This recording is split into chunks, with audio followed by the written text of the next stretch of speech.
বাইরে এবার প্রথমবারের মতো বাংলাদেশের কাছে পরাজয় বরণ করতে হলো ভারতীয় ক্রিকেট বোর্ডকে। আইসিসি আর তাদের কথা অনুযায়ী চলবে না, বরং তার চেয়ে বেশি গুরুত্ব দেবে বিসিবি আর পিসিবিকে।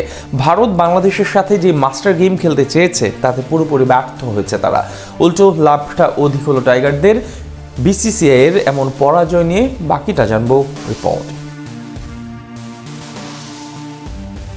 আইসিসি এবং বিসিসিআই যেন এক মায়ের পেটের দুই ভাইয়ের মতোই সবসময় সম্পর্ক বজায় রেখে গোটা বিশ্ব ক্রিকেটে ত্রাস চালিয়ে গেছে জানিয়ে উদ্বিগ্ন ছিল সবাই। আইসিসির চেয়ারম্যান জয় শাহ সবকিছুর আগে ভারতের সুবিধার কথা আমলে নিয়ে কাজ করতেন, যেমনটা এবার বিশ্বকাপেও দেখা গেছে। কিন্তু সেখানে বাংলাদেশের জন্য যে ফাঁদ পাততে চেয়েছিল বিসিসিআই সেটা পুরোপুরি ব্যর্থ হয় তাদের। এমনকি উল্টো নিজেরাই এখন পড়েছে কঠিন বিপদে।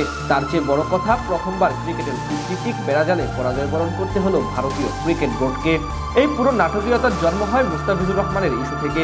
বিসিসিআই মূলত বিশ্বকাপের আগে ফিজকে আইপিএল থেকে বাদ দিয়েছিল যাতে বাংলাদেশ বিশ্বকাপে খেলতে তাদের দেশে না আসে, এবং আইসিসি বিসিবিকে বড় আর্থিক জরিমানা করে।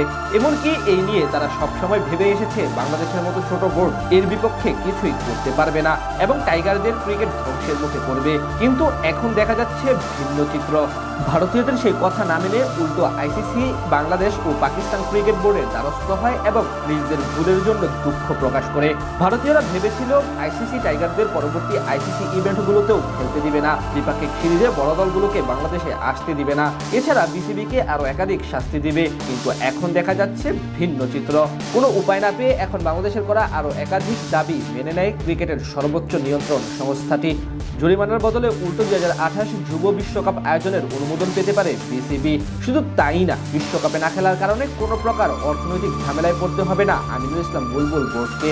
এখান থেকে এটা পরিষ্কার, ধীরে ধীরে আইসিসি ভারতীয় বোর্ডের কন্ট্রোলের বাইরে চলে যেতে শুরু করেছে। এতদিন বিসিসি এর উপরে ভারতের জোরজার ভুল্লুকতার নীতি ছিল। তারা যা ভালো মনে করতো আইসিসিকে দিয়ে তাই করাতো।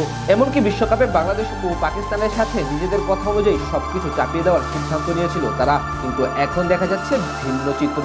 তারা আইসিসির কাছ থেকে যেমন আচরণ আশা করেছিল তেমন কিছুই করেনি জয় শাহ। উল্টো আমিনুল ইসলাম বুলবুল এবং মহসিন নকবীর সকল দাবি মেনে নেন তিনি। আর কূটনীতিক সম্পর্কে এই প্রথমবার পরাজয় বরণ করতে হলো বিসিসিআই কে।